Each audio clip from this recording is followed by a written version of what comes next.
For someone like me that has an interest in studying martial arts history, as well moves and techniques,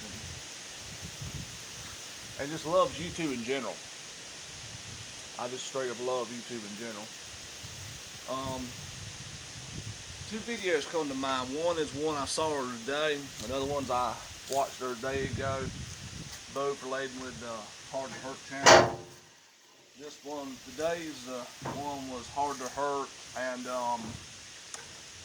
what's her channel's name? Stay Safe Self Defense. Very interesting stuff on that person's channel. And the last one was a collaboration with Hard to Hurt and Sensei Seth, his channel. And not the other channel, Sensei Seth Reacts. That's a different one. Same person though.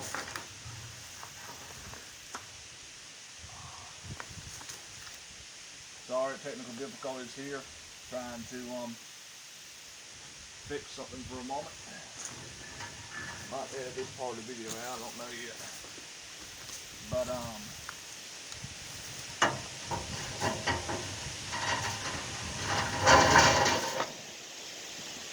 pretty much the first one with Icy Mike and Sensei Seth was talking about Mike hitting Seth usually running away immediately, kind of being more defensive with his footwork instead of being offensive with his punches or strikes, pretty much be defensive. I don't remember the exact way he put it, but in a nutshell, that's basically the idea where he was going.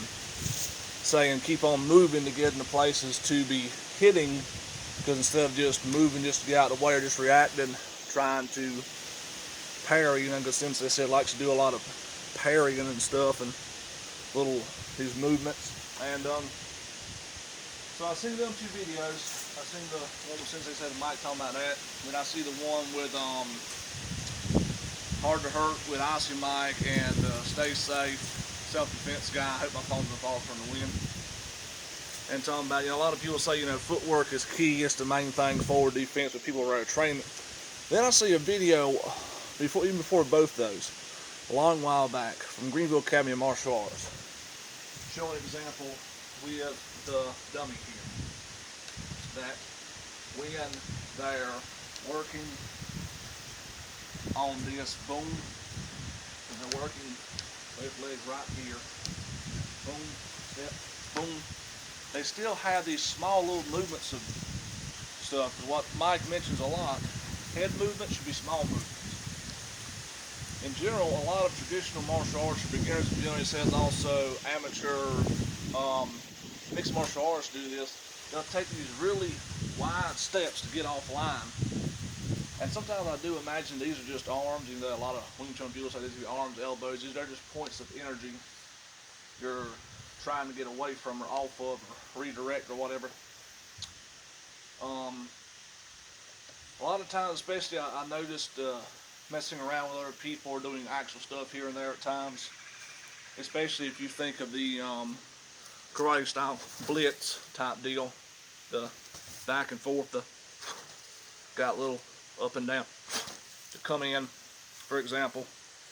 You notice a lot of karate competitions, even when they do kind of like pivot or go to the side, they both end up right back in front of each other. Just like a lot of people see with the Wing Chun, where they're constantly advancing forward with the sort of like chain punch, trying to just come at people like that, and no real setup, sort of. So either it's just constant back and forth, trying to, anytime some come in, just parry with the hands and thinking you're going to hit and that's going to be it.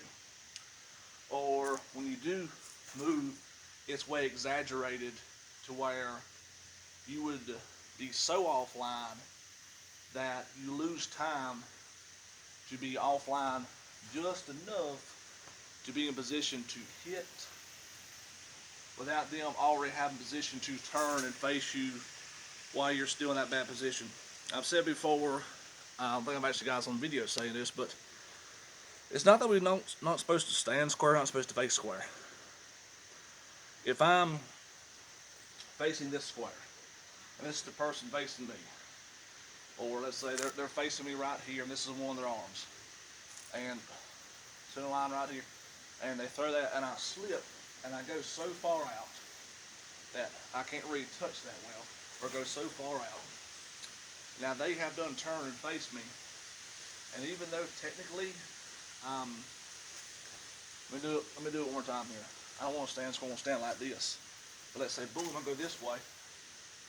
For me to face them, I have to then turn after that.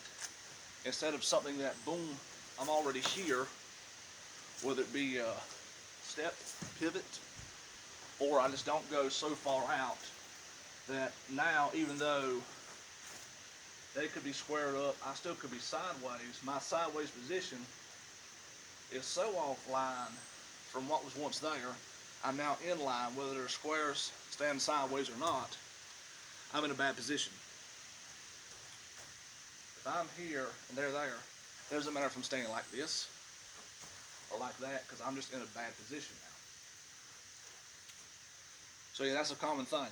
Going too far out, over exaggerations, and the more better we'll get with that is with actual training experience, because I love when Ramsey Dewey talked about the natural things of danger. We naturally want to run away from danger. We want to, I forget exactly how he put it, pretty much run away from danger, not be nowhere near danger, either by immediately squeezing the danger to death so it doesn't hurt us, or we get out of the way of the danger any way we can, a natural reaction.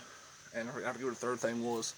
But all the times again, it's a natural thing that over time we have to kind of beat out of us from getting used to getting touched here and there, getting used to winning more rounds by losing, by eventually working to get touched less without trying to do some extravagant movement, and also get used to being touched and working with that person. We understand how they move and just get used to that experience of having to be touched in the face or whatever. And that may not be the world's best way I explain that, but hopefully it helps. As always, thanks for watching.